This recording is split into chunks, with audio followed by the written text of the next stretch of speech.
नमस्कार, जय श्री कृष्णा।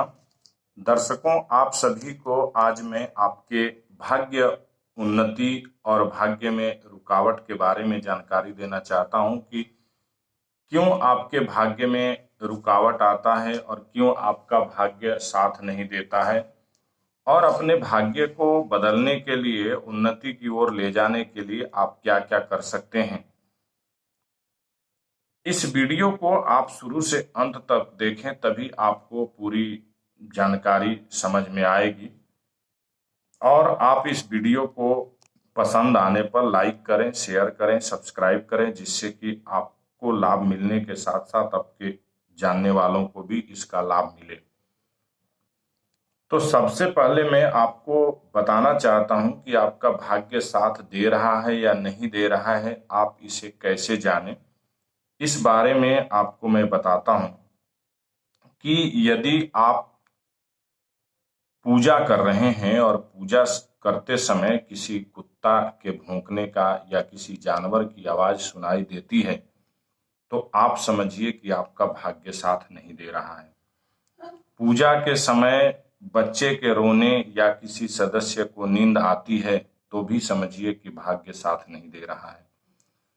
पूजा के समय कोई अशुभ समाचार यदि आपको मिलता है, तो भी आप समझिए कि आपका भाग्य साथ नहीं दे रहा है। घर में यदि मकड़ी के जाले ज्यादा लगे हों, मंदिर गंदा हो, तो भी आपको ऐसा ही समझना चाहिए। घर की सीवर लाइन का रिसाव हो और बार बार ठीक कराने के बावजूद भी वह ऐसा होता है, तो भी समझिए कि शुभ नहीं है। घर का सबसे छोटा सदस्य उठते ही खाने के लिए यदि मांगता है, तो भी समझिए कि आपका भाग्य ठीक नहीं है। पूजा स्थल में अगरबत्ती पूरी न जले, जोत घी रहते हुए भी ठंडा हो जाए, तो भाग्य रूठ जाने का मतलब समझना चाहिए। नया वस्त्र पहनते ही फट जाए, या कोई वस्त्र नया लाते हैं और वो घर में फट जाता है, तो भी समझना चाहिए कि भाग्य साथ नहीं दे रहा है।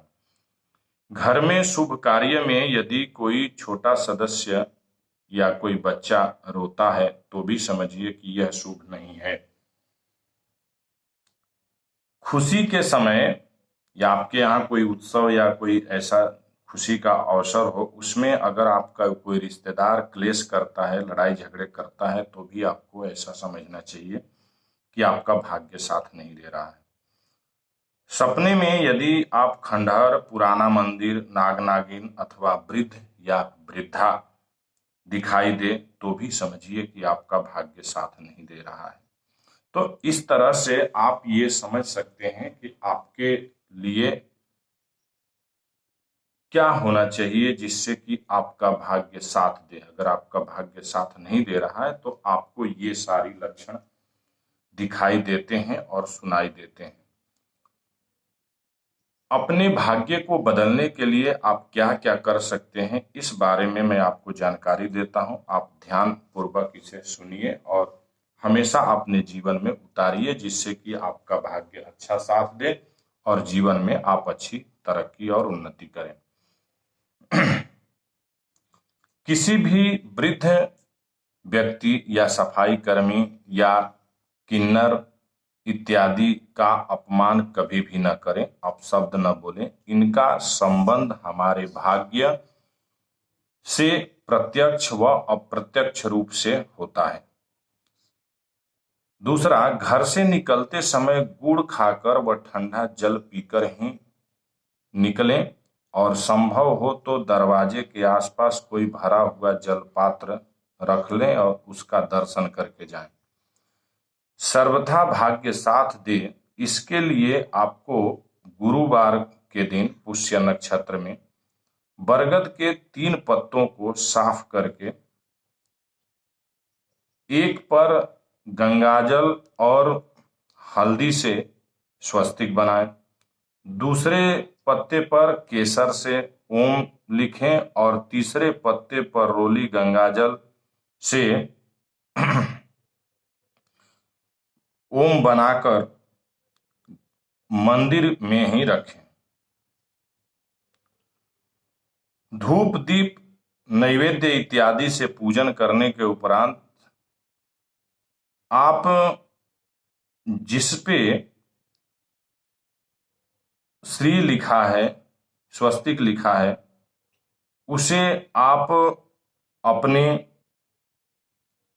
ड्रॉ में जहां पैसा रुपया रखते हैं वहां पर चांदी के सिक्के के साथ रखें। मंदिर में ओम और श्री वाले पत्ते को रखें। बाकी आप ऐसी कामना करें कि आपके जीवन में जो भी कठिनाइयां व आर्थिक समस्या है वह दूर हो और सुख शांति समृद्धि की प्राप्ति हो। ऐसा करने पर होता है। इसके अलावा आपको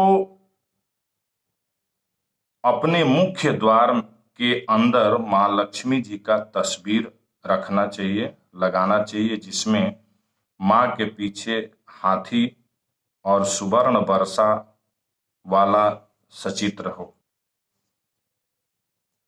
चौथा, 7 शुक्रवार पत्नी के साथ हाथ से 7 सुहागिनों को सुहाग की सामग्री जैसे सिंदूर, नेल पॉलिश सहित उपहार में दिलाएं।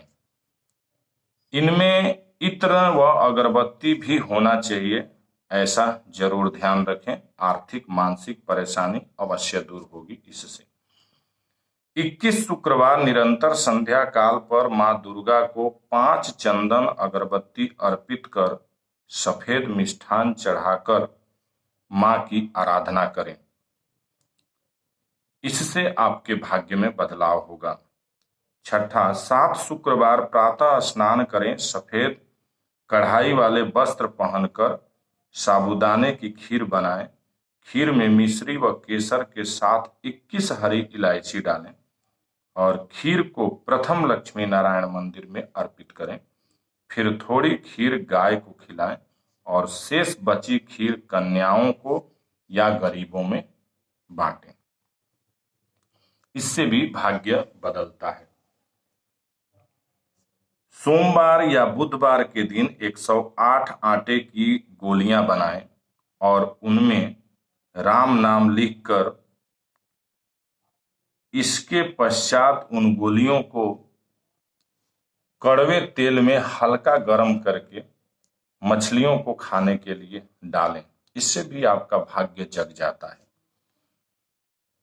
रविवार के दिन लाल बैल अथवा लाल गाय को गेहूं गुड़ के साथ मिलाकर खिलाएं। इससे भी आपका भाग्य बदलता है। किसी भी पेड़ पर नियमित जल अर्पित करें और शनिवार मीठी जल पीपल पर चढ़ाएं, पीपल के जड़ में चढ़ाएं।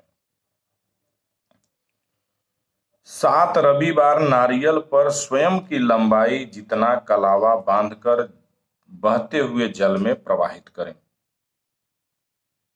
इसके बाद इससे भी आपका भाग्य प्रभावित होता है। 40 दिन तक लगातार सुबह उठते ही प्रथम धरती को स्पर्श करें, फिर दोनों हाथ उठाकर आकाश से मनोकामना पूर्ति के लिए प्रार्थना करें। बेड के आसपास चप्पल न उतारें। इससे भी आपका भाग्य बदलता है। रसोई में 40 दिन तक एक समय भोजन करें। प्रातः उठते ही घर की छोटी कन्या या बूढ़ी मां, गुरु या अपने इष्ट को नमन करें। इससे भी आपका भाग्य बदलता है। तो दर्शकों, यदि आपका भाग्य वाकई में साथ नहीं दे रहा है और आपको भाग्य उन्नति के लिए जितने भी बातें बताएं, इनमें से कोई भी एक कार्य आप अवश्य करें।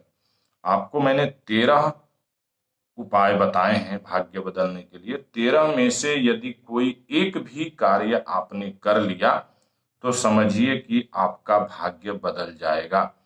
तो इस तरह से दर्शकों, मैं आशा करता हूं कि आपके भाग्य उन्नति में जो कुछ भी रुकावट आ रही है, उन रुकावटों को आप दूर करने का प्रयत्न करते हुए अपने जीवन को सफल बनाएंगे। यही हमारी शुभकामना है। नमस्कार।